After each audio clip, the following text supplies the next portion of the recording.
Okay, we got two videos coming at you today. This is the second one.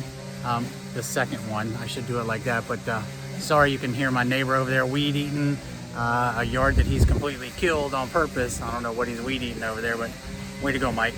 You can see, look, I got Evie right there. She's just out here enjoying the wonderful 70-degree weather right now in Central Texas.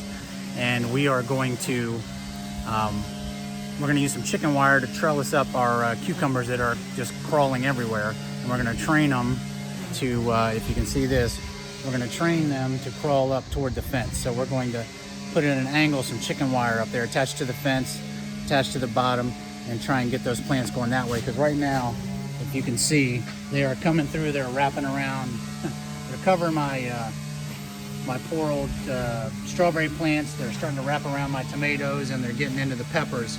So we got a little chaos going on there. We need to try and control that chaos. Here we go. See what I got here? I got my rolled chicken wire. I'm rolling it out. I'm about to go measure, but I'm trying to flatten it out as much as possible. And then we'll cut it and we'll get it put up over here. I'm going to attach it to the fence first, and then I'm going to roll it down here probably. Or actually, I won't even cut it.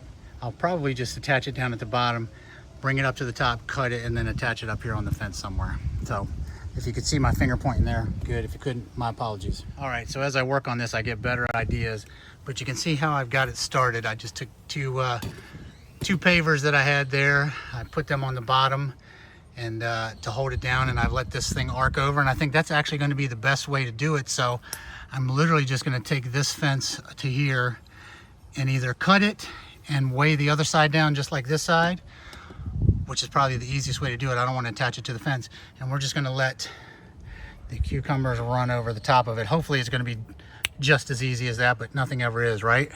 Be right back. So you know what, as I sit here and I think about it, and I decided I'm just going to leave it rolled up on this end over here, because when cucumber season's over, I'm going to roll this thing back up and put it back in the shed, and then I'm going to take it out again next year to grow cucumbers again. So we're just going to try and train the cucumbers to come, if you can see my fingers here, hold on, here we go, come up over the arc to the fence, and hopefully that'll keep the leaves and stuff off the ground and keep any disease off of them. So let's see if we can get that done. Let's see if you can see what I got going on here now. So I've got all kinds of room underneath. You can see all my cucumber flowers there. Hopefully that's a cucumber right there getting ready to come in. You can focus on it right there. Let's see. Yep, anyway. But I've got all of the vines, and man, it was like a West Virginia road map in there.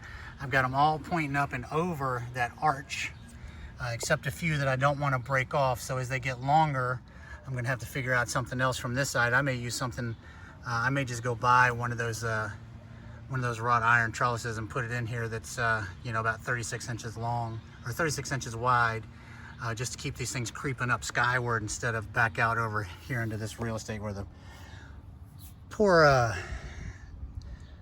strawberries are. You can see I had to prune. They were already starting to produce berries. That's the only one that's thriving because it's been in the shade of this the whole time. So maybe that's the deal with strawberries here in Central Texas. Maybe they got to have some shade. But that's my project for today. That's my my one project, was to get all of this up off of the ground. So here you can see these aren't cucumbers. That's my squash, obviously, but all the cucumbers now, I've got them. I don't want to use a tie on them, but I might use some string. But we've got them coming up over this archway. I hope that helps. I'm not sure how the sun will affect the underside of the leaves. I'm gonna have to figure out how to get them flipped over without breaking them.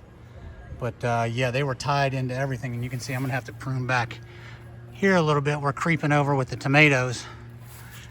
But yeah, everything's running together. As long as it's growing fruit and vegetables, I don't care. But if this helped you at all, let's have a thumbs up. Catch you on the next one.